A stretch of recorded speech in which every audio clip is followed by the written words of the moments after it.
So welcome to Hare Krishna Valley. Is anyone here for the first time? Okay, practically everyone. It's a very small gathering. Usually, especially in the summer months, we have a lot more people here. We get average about 40 people.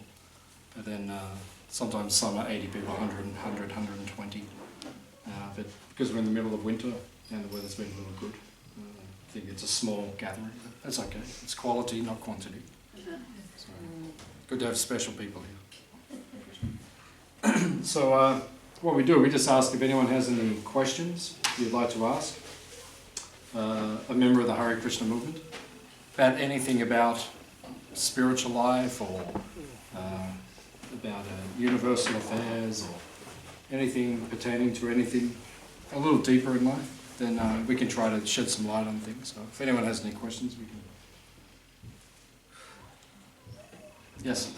The symbolism during the ceremony, yep. The blowing the horn and yep. the waving the chamara. What that actually means. What does that actually mean? Yeah, very good. Yeah, very good question. Yeah, so in India, we're an Indian-based philosophy and culture. We come from India's probably the most spiritual place on the planet. It's a very spiritually deep place, and many of the traditions have come from India. Hinduism obviously comes from India. Buddhism actually comes from India. Buddha appeared in Gaya, which is in India itself. So many philosophies have come, and many great sages have appeared within India. And according to our teachings, God himself comes to earth periodically, and he also appears in India in sacred places. So it is considered a very sacred place. And part of our culture is that when a great person, you receive a great person, they come to your home or to your place of residence, then you'll offer respect to that person. So it's a symbol of respect. Just like in the traditional times when a king would come, then there would be a way to honor the king on his arrival. So if you look at what we did, we blew the conch shell. So that's actually a conch shell, which is from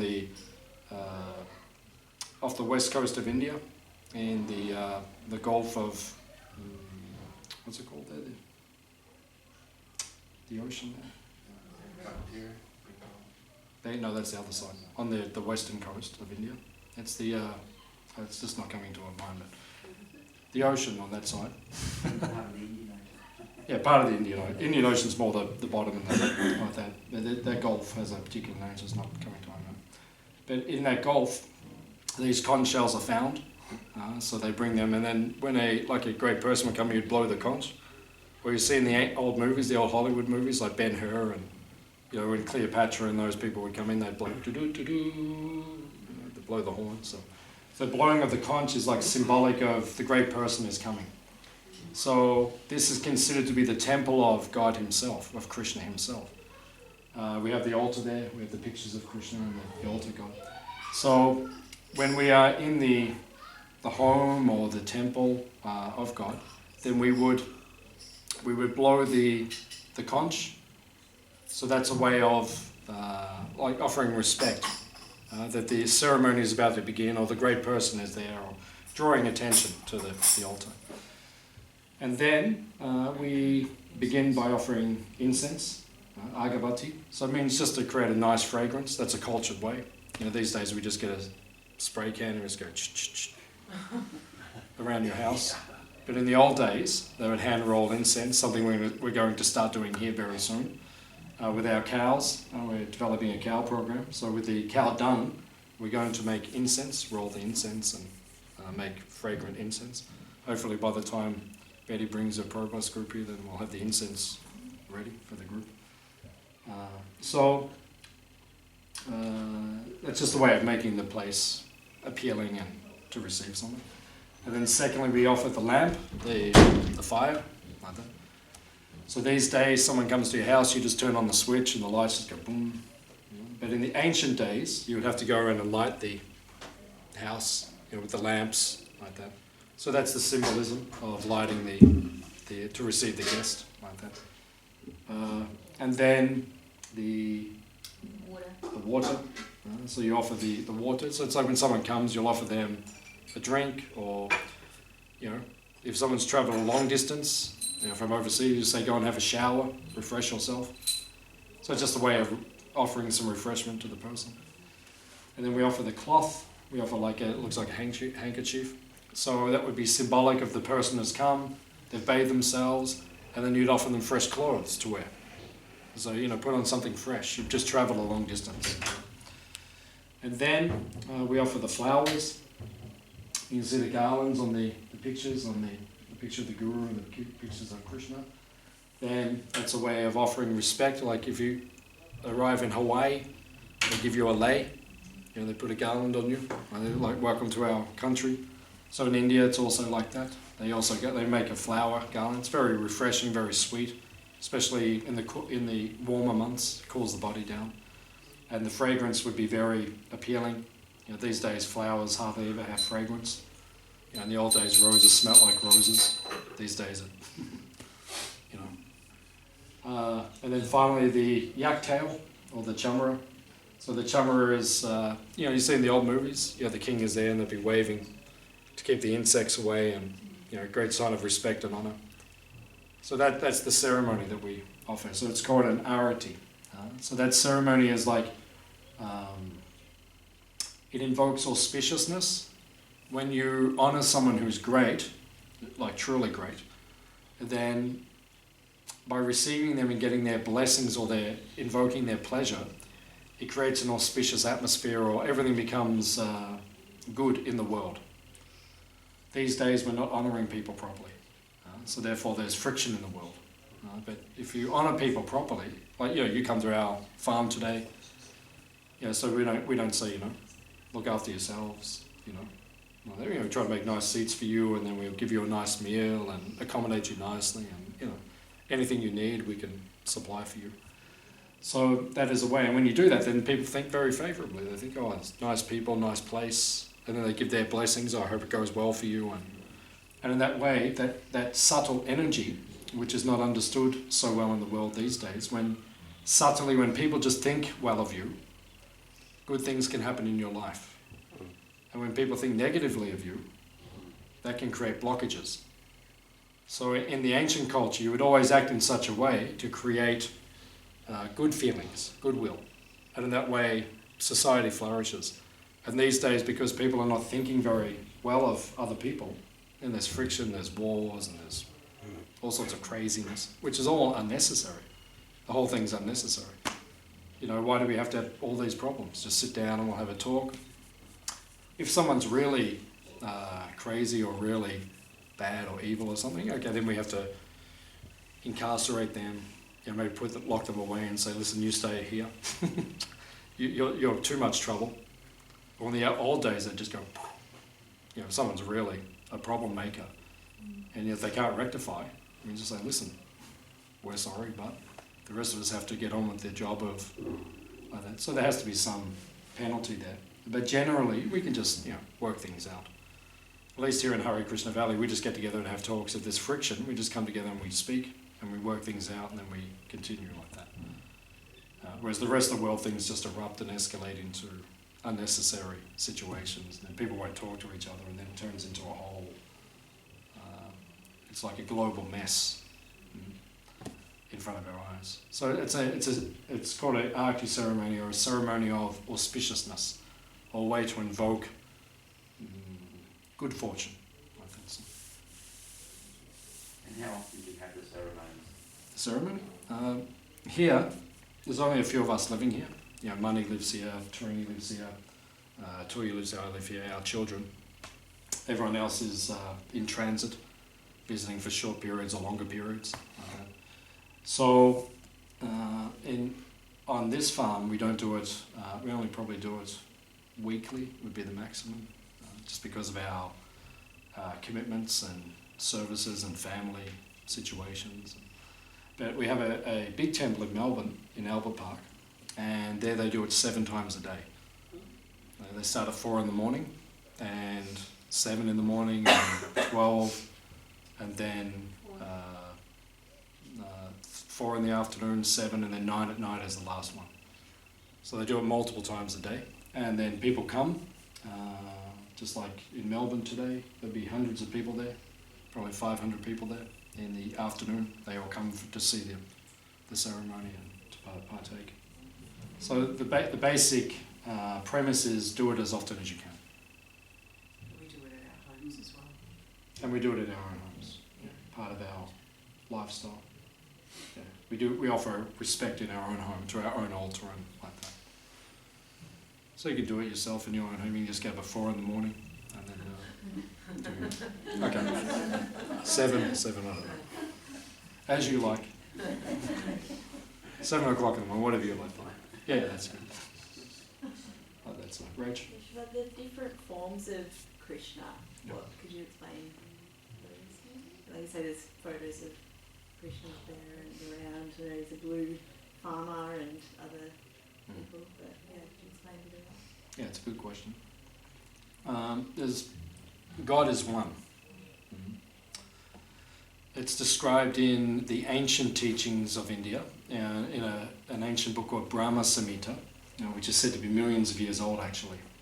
In our culture, our understanding of creation in the universe is that when Krishna is, for us, is God. He's the blue person in all the pictures around the room. When he creates, he just creates instantaneously.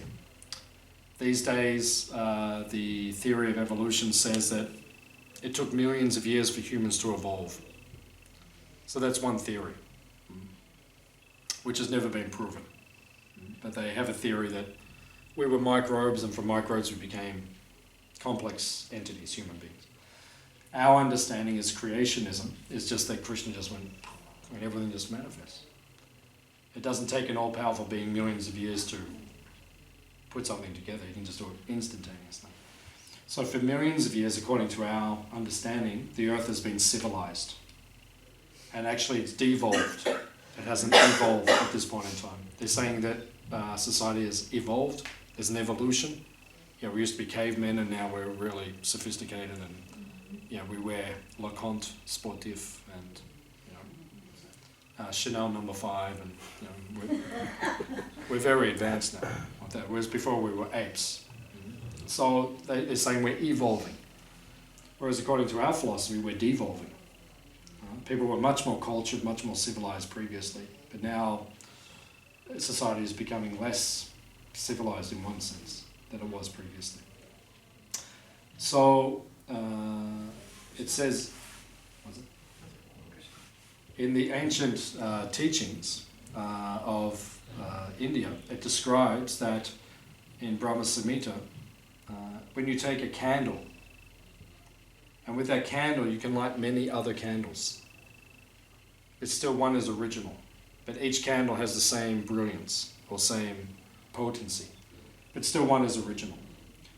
So the reason that as you're asking, you'll see different forms of Krishna. Like here you see golden color, here you see bluish, and then if you look more extensively, as Lord Ram is greenish, and then he has different forms. Because that original person of God, he can expand himself into multifarious forms, and each form can have a particular, what we call a particular mood or rasa. In other words, when he's Krishna, he's very playful. That's his original form. He's just a cowherd boy, he just plays and he has fun. But sometimes he has to take the form of a king, like as Ramachandra, so it's a greenish kind of form. And he's very regal and has all the kingly qualities, the royal qualities. And as Lord Chaitanya, he's very munificent. He appeared 500 years ago in India, in Mayapur in Bengal. And he's in he's in the form of a saint, a brahmana or a holy person, and he's teaching us how to become spiritually progressed. Just like before we were all chanting together, Hare Krishna. So that was begun by Krishna when he came 500 years ago as Lord Chaitanya. And he taught us to do this congregational chanting together. So he has different forms according to different moods. Just like, if you have a different mood, you might dress differently.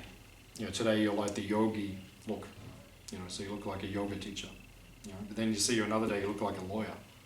Or, whatever you choose to do. So according to your mood, you'll dress differently. Like an actor on a stage. You'll dress according to the part. just like they're making a film about Barack Obama, Steven Spielberg, not Spielberg, or is it Spielberg? My brain's in a lot to paste today. Might be Spielberg actually. Is it Spielberg? Or? Someone's making a film about Barack Obama. Just trying to think of who it is. But it might be Spielberg. One of the big directors is making a film. And he's using, I can't remember the name of the actor, but he's won the Academy Award. Just trying to think. Oh, yeah, I know. Yeah. Please don't be Will Smith. I was just thinking. No, it's not a black actor, it's a white actor. His name's, it's not coming to my mind. Just trying to think of the fact. He played, he won the Academy Award for Lincoln. Oh. Daniel Day-Lewis. Daniel Day-Lewis, yeah. Really? Yeah, really. Oh no, he's brilliant. When you see, I know he's brilliant, but like, Yeah. physically, no, I can't see that. they put a mask on him, so he Oh, looks okay. like Obama. They put it's actually like a latex mask that they put on him. He looks exactly like Obama, the mannerisms, the voice. So Daniel Day-Lewis doesn't look like Obama, but when he's playing that role, he looks like Obama. He talks like him, and if you saw Lincoln, I mean, he was brilliant. Yeah. He becomes the person who he is. He's like a chameleon. So Krishna's like that. That's why he has different forms and different moods. So according to his form, his mood, the role he needs to play, or what he needs to teach when it comes to society, then he will take on a different form. But the basic understanding is that it's one person. But we can't do what he does. You're Rachel. You can put on a mask and say I'm Sarah and kind of act a role, but it's only you doing that. You can't expand yourself and be simultaneous. But he's a little bit special. Yeah. He's like all powerful. So he does millions. We can do millions simultaneously. Each one is exactly the same, like all the candles, but still one is the original candles. Has that helped you? Has that confused you? Well, where is he around us now? Do you know what I mean? What do you think?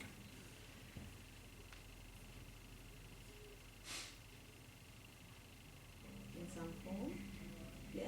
Oh, you mean all over the in a world? form? I mean, right now, yeah, in some Oh, form. okay. now. Yeah. Yeah, Okay. so I definitely think. Yeah. He's at the moment. He has his own world, which in Christianity tradition they call heaven. We call it Goloka or Vaikuntha. We have Sanskrit names, so it's the same thing. So he has his own world, and it's a little bit different to this world, because this world there's a few problems in this world. Has anyone noticed there's a few problems here? More than a few. More than a few. Betty knows she's the wisest here. Probably the oldest. Maybe the oldest, yeah, it could be the oldest, but definitely the wisest. So Betty's saying there's a lot of problems here. Okay, I don't know if you realise that as well, but probably you do. So there's a lot of problems here. The difference between this place and that place is that up there the problems do not exist. This place where we are is called Kunta. Kunta means anxiety. Does anyone have anxieties in their life? Or? Everyone does at times, yeah. They come and go. But this place is called, it's actually called this world, created by the Supreme Person. It's called Kunta. Kunta means anxiety. Whereas the other world is called Vaikuntha, which means no anxiety. So up there is no problems. Everything is taken. And what are the main problems in life? The main problems in life are birth, death, old age, and disease. If you can get rid of those four, everything's good, basically. So up there is no birth, there's no death, there's no old age, and there's no disease. And there's no tax, and there's no problems. It's all straight. You don't have to go to work. Everything's free. No. What's that? And no murders. No murders. Very good. No murders, yeah. No one gets to that level of... They have flower fights up there. Yeah, everyone throws flowers at each other. So it's very peaceful there, very joyous, very blissful. The spiritual world is made of bliss. In Sanskrit it's called ananda. Anandam Buddhi Vardhanam, which means it's bliss that expands like unlimitedly. Whereas down here, you can get some happiness, but it's always limited how much we can actually get. So, although he's there in that place right now, but he can manifest, or he does manifest, everywhere simultaneously. So, cosmically, so to speak, he's within every atom of creation simultaneously. So he's omniscient, which means he knows everything. So because he's everywhere simultaneously. So we can feel him. I can feel his presence. Since I was a little boy, a kid, and my parents, or my father did, but my mother didn't even believe in something else when I was growing up. But just from when I can remember my oldest memories, I just always knew there was someone there. I could just feel, like right now I can feel the presence of that supreme entity. So as for where he is, he's everywhere, but he's also localized. So it's kind of like the sun. Like the sun's over there, you can see the sun just there. But the sun's energy, the light and the heat is everywhere in the universe, but it's localized in one place. So he's in the spiritual world, but simultaneously he's everywhere, he knows everything, and he's still there. So how does he do that? That is called achintya. Achintya means inconceivable. Inconceivable. It's so powerful, it's beyond conception. So when we're dealing with Krishna, you get to a point where you just say, listen, it's all good. Whatever you are, you are. We just think of him as a cowherd boy. Because if you think of his actual power, it's beyond comprehension. So. Does that help? Or does it make it more confusing? Or? Okay. Any other questions? Or? Yes, sir. Something about being grateful and happy. So is it possible to be ungrateful and happy? Because it seems to me like most grateful people are the most happy and not the other way around. If you could emphasize something about being grateful and leading to happiness. Being both. Is it possible to be one without the other? Yeah. It's a good question. You always ask good questions. Deep questions. Now I have to work for my lunch. Better come up with a good one now. So, is it possible to be ungrateful and happy? Yeah, the answer is no. It could not be. Because gratitude, actually in the ancient teachings of India, the Vedas, which are on the shelf over there, in the Bhāgavatam, which is on the second shelf, the Encyclopedia of Spiritual Life, it teaches in the Bhāgavatam that gratitude is a sign of intelligence. So if someone's intelligent, they'll be grateful. Because if you're not grateful for everything we're given in life, it's not really very intelligent. It means that you're not really thinking very deeply. Just like in the Quran, it says, if you do not believe in Allah, God, if you don't believe Krishna, you can use whatever word you want, but if you do not believe in him, it says then just open your eyes. Because if you open your eyes and you look around, and you can't see there's a creator, an intelligent being, intelligent design behind everything, that means you're not being very intelligent about things. The simple example we give, just like, we all have phones. Hands up if you've got a phone. Yeah, everyone's got a phone these days. It's just part of life. My daughter, she's only 12, she's got a phone now. It's how crazy society's become. But, so we've all got phones, right? So we all know there's an Apple. So last year, they made 52 million iPhones in 2016 worldwide. Right? So they don't just pop out. There's not just some factory where phones just go out the window. There's people in there and they're putting it together, and it's a huge operation just to make that. 52 million of them, but just to make that's a huge operation. The amount of intelligence that has to go into the design of this one object, which does so many things. I don't know much about computers and that kind of thing, but this thing amazes me what it does. I'm driving down the road and it goes bing, and it says, you know, you're going past this and this right now. I'm like, oh, okay. It's like, you know, what's going into these things now. It's like the intelligence is, you know, very, very intelligent people. So, you know, imagine what's going on now universally. Look at this planet. And this planet, at this point in time, we're traveling at 36,000 miles an hour at the moment, right now. We're on a ball that's going through space at thousands of miles an hour, just like, you know, traveling through space. And we're all just sitting here like this. You know, no one's holding on.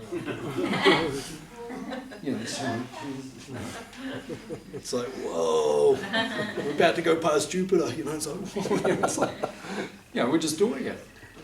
You know, so who does that? Who organises it? Who's the intelligence who set up the universal system? You know, you think a clock takes intelligent design. This universe, I mean, the sun's going perfectly, all the planets go perfectly. You know, if the Earth goes a few miles towards the sun, we all burn up. If it drops away, we all get too cold. I mean, who set that up?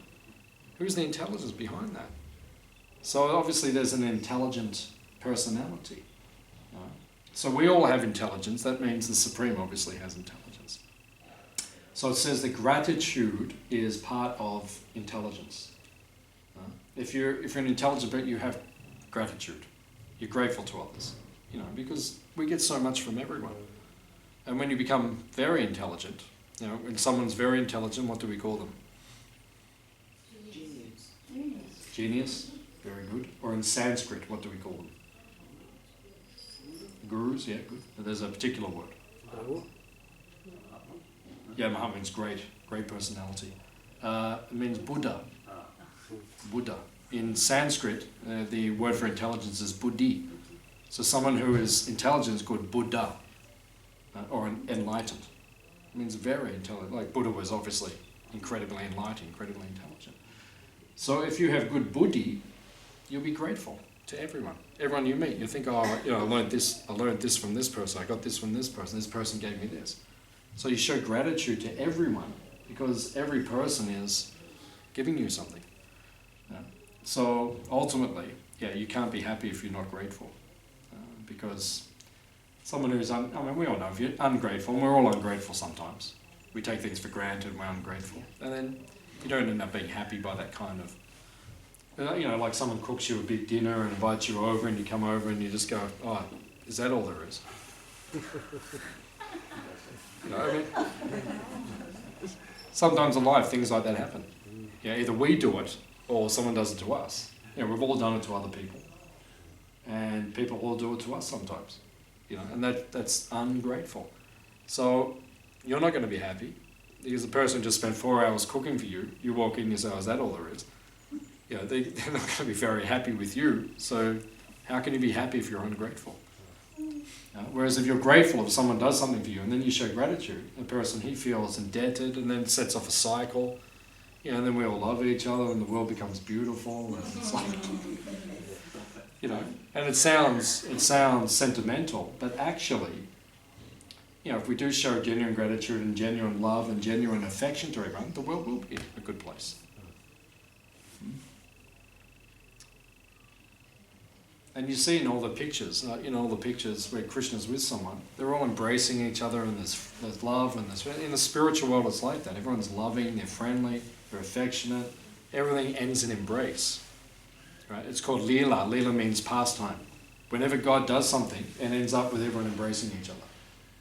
Leela means like embrace. So it's like in this world, you know, like after you win the grand final, all the boys get together, they hug each other and they start running into the crowd and everyone's hugging each other. Everyone's So that's the way it's meant to be. We're all meant to be in that joyful, embracing atmosphere. And then the world, you know, I mean, why argue with people? You get two people from opposite countries or blowing each other up, just bring them together and have a hug. What's the problem, guys? Is there anything really that serious that's going on besides, you know, I've got different colour skin to you and, you know, the world, it's very, very strange the way the world is these days. So yeah, that's the answer. We can't be happy if we're not grateful. A very good question, George, my friend. Very good question. I'll give you a big hug afterwards. That's it. That's a good question. We had a big hug when he got it. Yeah, exactly. I'm giving you And I'm two. grateful. I'm giving you two for that one. Yeah, so and everyone starts smiling. That's the way the world should be. Otherwise, it's a strange place. One thing I noticed, because I grew up in Melbourne, now I live down here in the country, people are much more friendly here.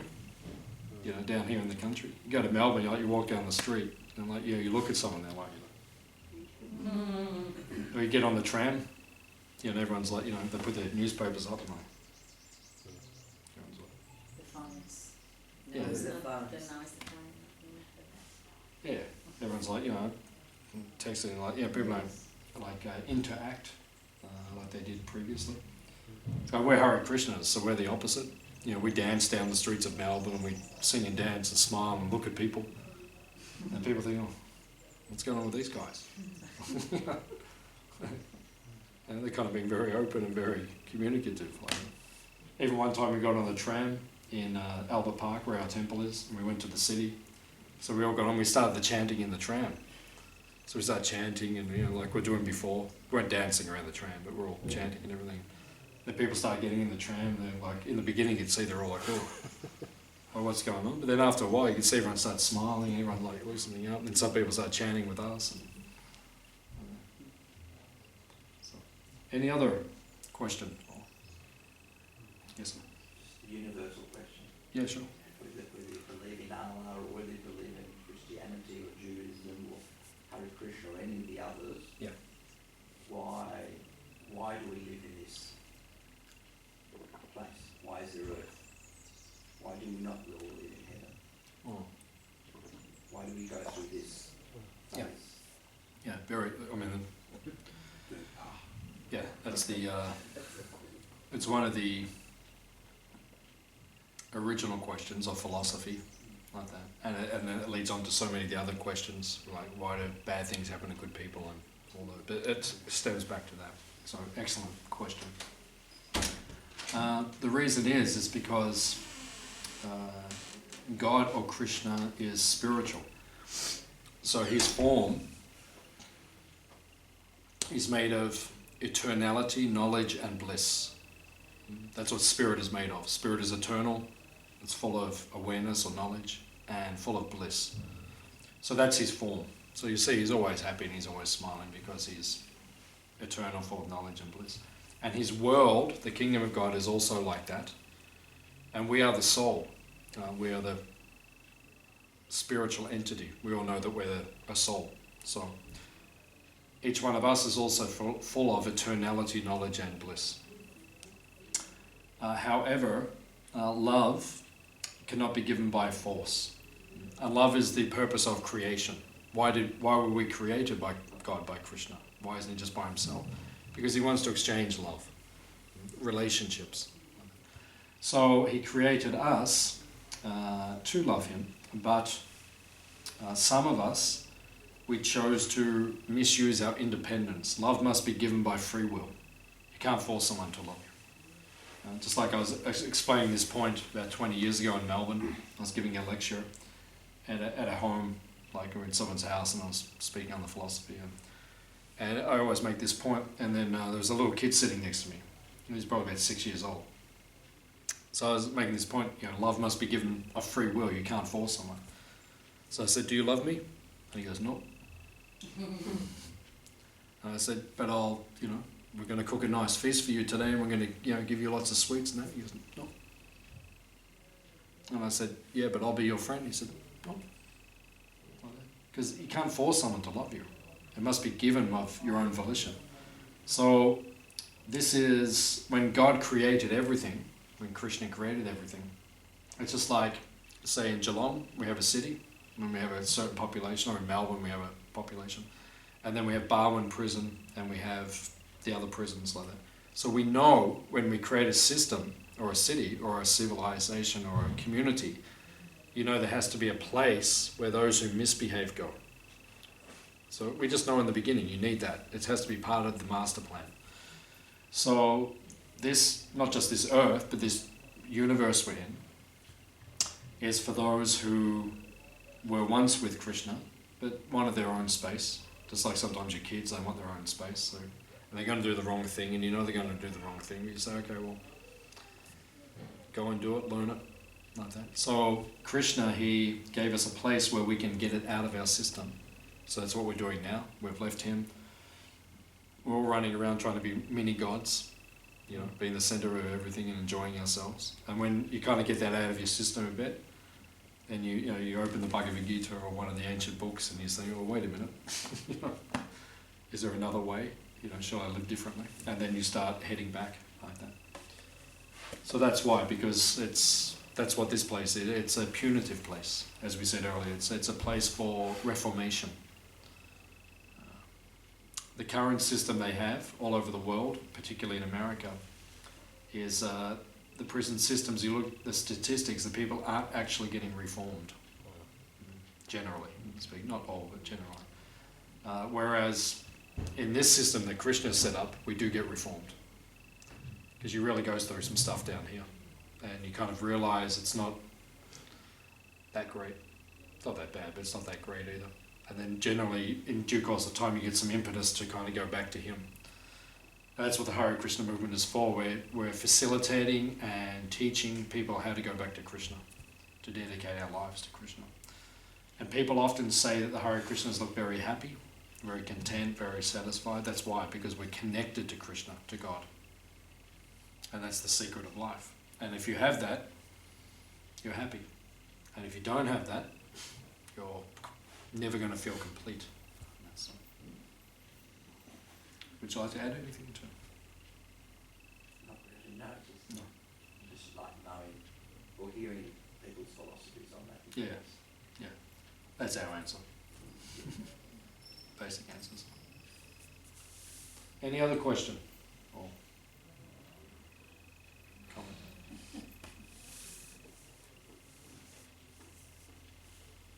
Very enlightening questions today. So. That's what I said in the beginning, it's quality, not quantity. I could see everyone here was quite enlightened, so I knew the questions were very good. Anything else you'd like to share or add? Yes, sir. Why are you vegetarian? Why are we vegetarian? Yeah. That's a good question. That is good. Because we understand the sacredness of life. If you cannot create life, you have no permission to destroy life. Because you have to get a permit to do something. Like I can't just go, even chopping down wood. Well, I can't just start cutting down trees. All these big trees here, according to the government of Australia, I can't cut them down. The smaller ones, they don't object as much, but the big ones, if I cut them down, you can actually go to court and be fine. So you need a permit. You know, like we cut down one over there about 15 years ago because it was going to knock this building out if it came down. So we got permission. You had to go through a whole thing. We got permission, and then taking it down. And to take it down, it was a whole mission. You know, to get it down, it was like a massive job. So you need a permit to act in this world. We can't just do whatever we want. So, as we said initially, everything is created by Krishna. We didn't create anything. We just turned up here. You know, we just like woke up one morning and then, you know, suddenly we're laying there in a cot. You know, if you think back to your earliest memory, you know, my earliest memory, I'm 18 months old. I'm about that big, and I'm a toddler. And I go to a door. It was at my great auntie's house, and she opens the door, and there's a Easter bunny, chocolate Easter bunny. He was probably about that big, off the ground. He must have been almost same size as me, because I remember kind of looking at him. He's almost the same size as me, and I was just like, you know, I was like in bliss. Just sort of, you know, that's my earliest memory. And I asked my mother, and she said, "Yeah, that happened." So I verified it. So we just woke up here one day. Yeah, we didn't create everything. I didn't make this. I didn't make that. I didn't make the trees. I didn't make the sky. I didn't make the animals.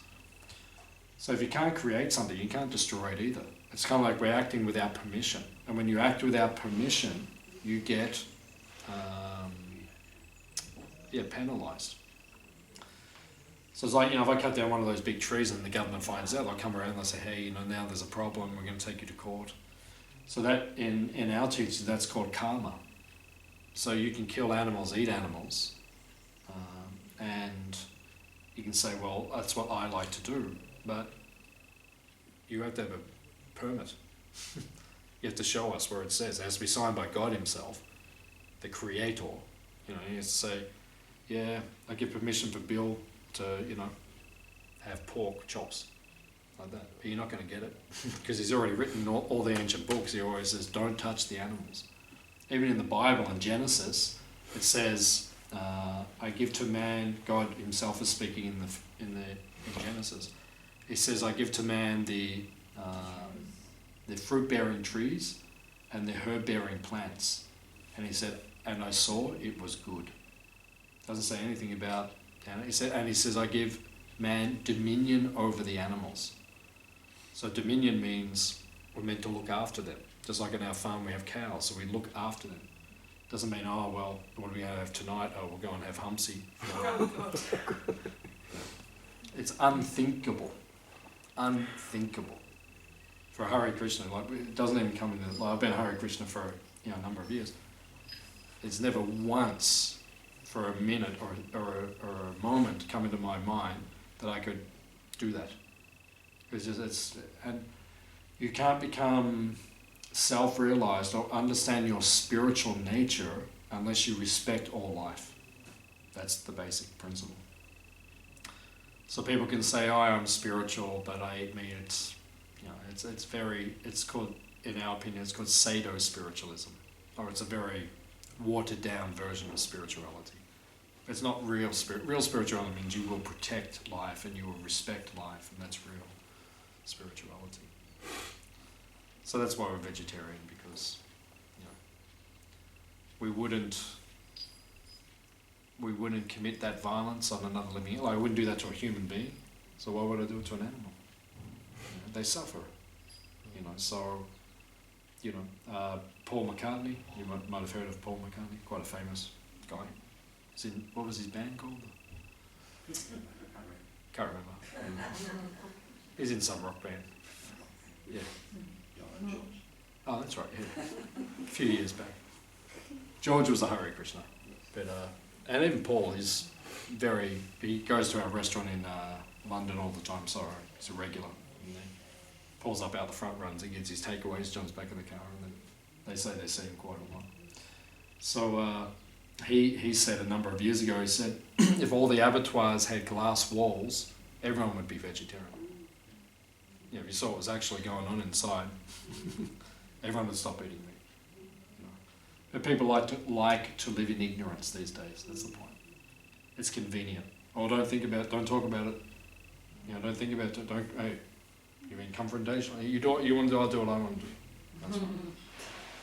And that's fine. You can live like that. But then you have to deal with the karma which comes, because there's laws in this universe. So if you're going to be violent to the animals, and then it all comes back to you in your life, there's wars and all these things, and you say, oh, why did that happen to us? What was on your plate? What did you eat last night? And then suddenly there's bombs, and the whole country's being bombed by the United Nations, by NATO. And you say, why is this happening? Well, you can be violent, but then if someone's violent to you, that's not acceptable. So that's karma. So we live our lives in that way. I'm scared. I would never kill an animal because I would be petrified what would happen to me. And that's called, once again, that's called intelligence. What about animal-associated products like milk or honey or unfertilised eggs? Yeah, as long as it does not harm the animal. That's the point. So are eggs eatable? They're eatable, but in the Hare Krishna movement, you saw Tarini just before, she was making an offering. So whatever we cook, we first offer it to God, to Krishna. So that's what she was doing. She put the screen up, she brought out his plate, his table, we put the picture there, and we offered it in love and devotion. So we never ever eat or taste something until the food we cook has been offered to God or to Krishna. So when we Sorry, what was the question? I just lost. This was Eggs. milk, eggs. Oh, eggs, sorry. Thank you. So, yeah, we can eat eggs, but the Krishna says, there's a list in the ancient teachings, he says there are certain foods which he does not accept or eat, God himself. And he says that eggs are they're actually the womb of the chicken. They're actually the menstrual cycle of the chicken. So it's a transformation of flesh. So he says he does not eat those things. So we do not eat those things because we cannot offer them to him. We only eat what we can offer to him. So we don't eat eggs for that reason. But he does say that he eats, he accepts and he partakes in milk and honey.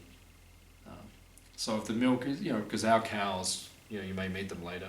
After the feast we go down and see the cows, so you're welcome to come and visit. So our cows are protected and we do not harm the cows. So therefore when they're milked, the milk is taken. It is not harming the animal. Actually, she likes to give it out of motherly affection. And same with honey. If honey is not done in an exploitive way, then it can also be, the way, actually I heard interesting statistics only in the last week.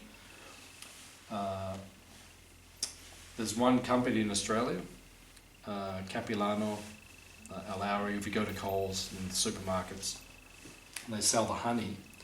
One company owns 4 brands. So Capilano, Alauri, and 2 other, I can't remember which they are, but it's all one company. And the majority, because it says the honey is sourced from local and overseas product, this company, the majority of the honey is coming from China, and they've found that the World Health Organization standards, the chemicals which are within the honey are dangerous for human beings, and they're at a level where it is above World Health Organization standard. That's just honey in Australian supermarkets. So obviously that kind of harvesting of honey, God knows how they're treating the bees and what that whole mechanism is. So if you're taking honey in a natural way, like it was done, it was interesting because we went down to the Dean's Marsh store a couple of days ago, and we walked in to get some honey, local harvested honey, and the guy said, we haven't got any at the moment, there's a shortage. We had a terrible season, there isn't honey at the moment. So that kind of honey where the bees are treated properly and like that, yeah, that's okay, according to our... Any other questions?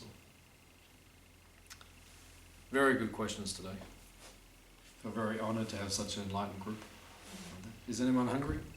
Hare Okay, Betty is. Okay, so we'll feed Betty, the rest of you will see you next time. Thanks for coming, Betty. So please go into the next room and then we'll give you your lunch. Thank you very much. Krishna. Hare